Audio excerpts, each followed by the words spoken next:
Field, the energy in the field is incredible. Where Edwards and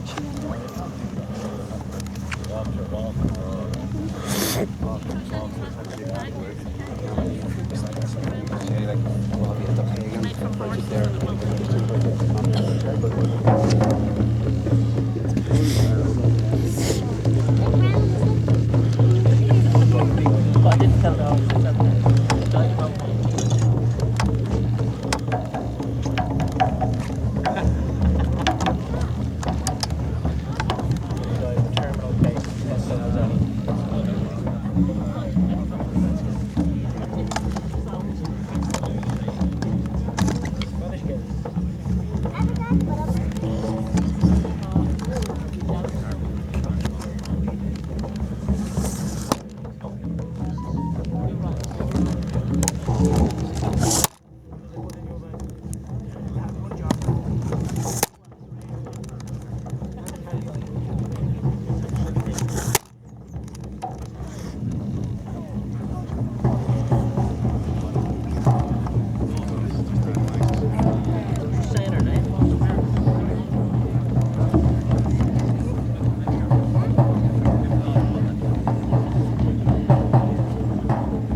where the thinning of the bale has been passed to.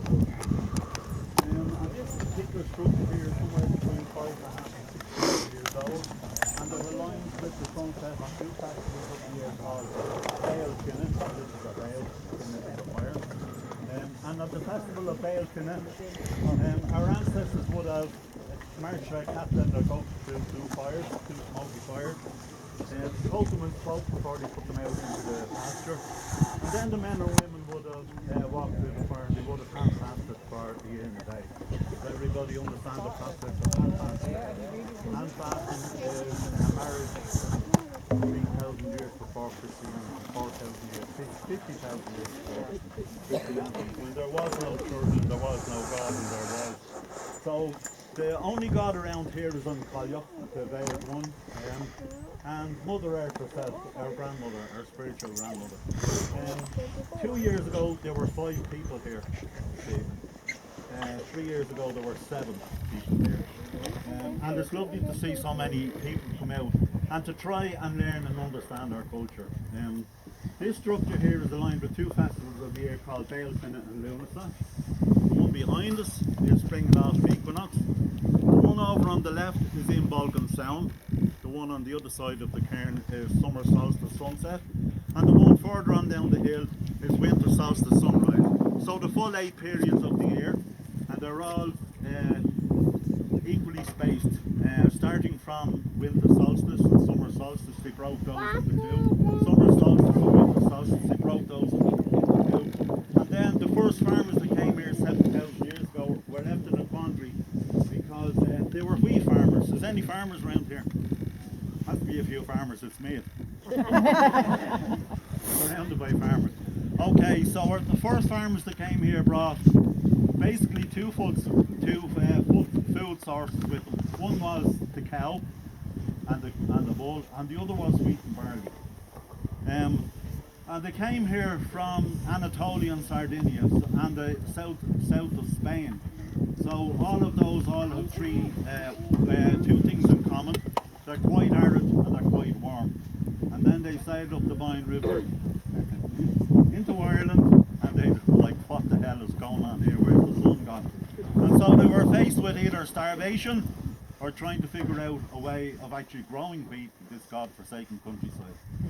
So the very first structure that was built here was Cairn T, which funnily enough is the one that survives practically in totality. Okay, so you can walk in there and you can walk back 5.5 to 6,000 years, and you can see the carvings on the stone, like this beautiful stone here. They were carved with a lump of flint and a round stone.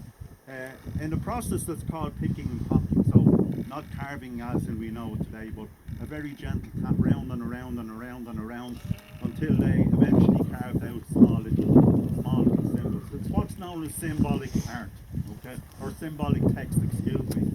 So each symbol has a meaning. So like the letter L has a meaning, the letter A has a meaning, and the letter R has a meaning. So LAR is me. But in the equinox stone or in any of these, the symbols all have a direct meaning. And the stone that's at the very back of this passageway inside here is more than likely the very first written history of Ireland that was carved in stone somewhere between 5.5 and 6,000 years ago. And it tells the stories of 2 people that came to Ireland. The first people were a hunter-gatherer that basically lived in the forest. So if you look around us here, the landscape that you see here is all down to human endeavour, chopping down trees with Stone Age tools. The growing the first crops of wheat in these landscapes here. More than likely the first crops of wheat were actually grown on the hilltops, and on some of the hilltops you can see what people call harvest ridges, or other people call potato ridges. They're about 2 metres or 6 feet apart. You do not grow potatoes 6 feet apart. You grow potatoes 80 feet apart. So this is something that was way bigger than a potato crop. So more than likely wheat or barley. So the process of Bale Tinna, the festival of Bale Tinna, so this is your Bale, Tinna is a fire. So you drove your cattle and your goat through the fire, and the men and women followed, and they hand fasted for a year and a day. The average age of a woman in the Neolithic was 26 years of age. The average age of a man was 28 years of age.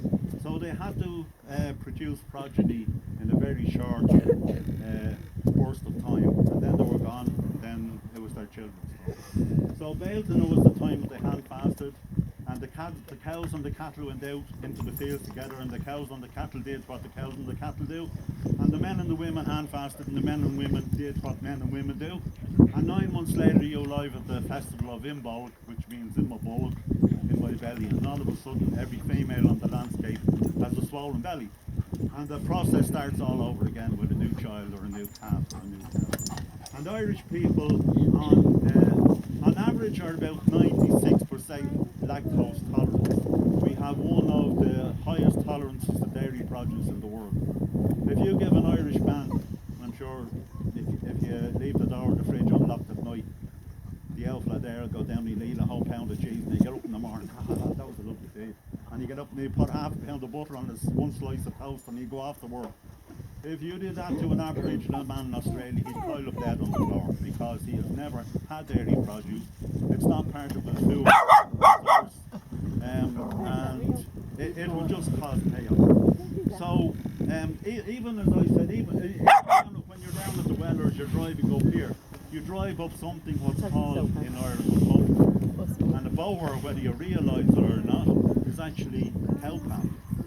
So the word we have for a road actually means a cow path.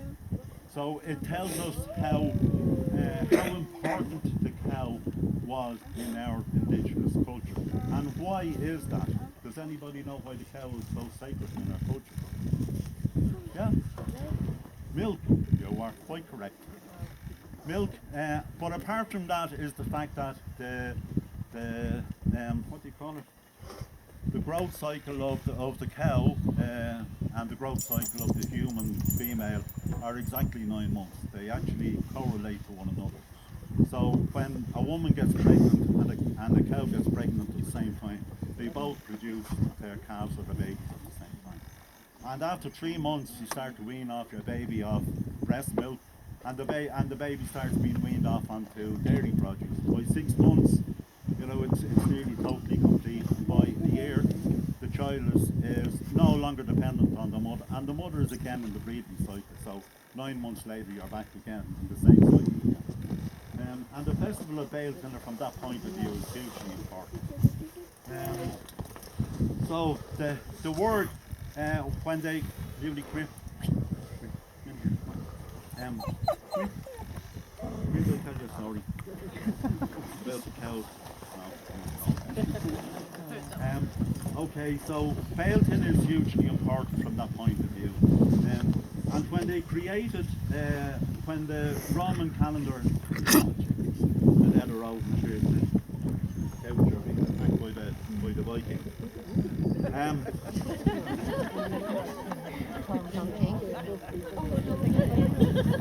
Better finish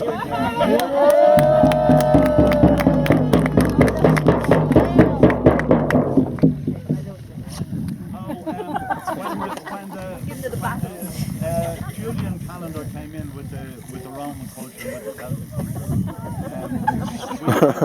We describe the month of May as me na Bailton, the month in which Bailton occurs. We describe August, the month of August, as me na Lunasac, the month in which Lunasac occurs. We call November me na Sauna, the month in which Sauna occurs. So we are always relating back to the ancient festivals. But unfortunately,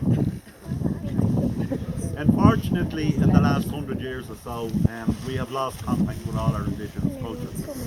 Especially so since the year 1954, when a gentleman called Gerald Gardner wrote a book called Witchcraft Today, which started off the Wiccan culture, so the Wiccan neo-pagan religion. And that book was edited by a gentleman called Ross Nichols, who started when Gerald Gardner died in 1964. Ross Nichols went on to create another body called OBOD, the Order of Obates, Bards and Druids, okay? And he followed the same calendar as Gerald Gardner, because obviously they had created the same calendar together. 10 years later again, a guy called, let me think, Aidan A. Kelly in America decided that he was going to name the festivals that didn't have Gaelic names according to British culture, because the Wiccan movement was designed to create a British calendar, only they used 4 Gaelic words, but they tied them onto the first day of the month. So for many people, May Day Lana Bailtana in Ireland, or no, Lana Bialtana, May Day at the Feast of St. Joseph the Worker in Christianity, suddenly became Beltane, the festival. And our ancient culture, which is tied to this structure here is 5.5 to 6,000 years old.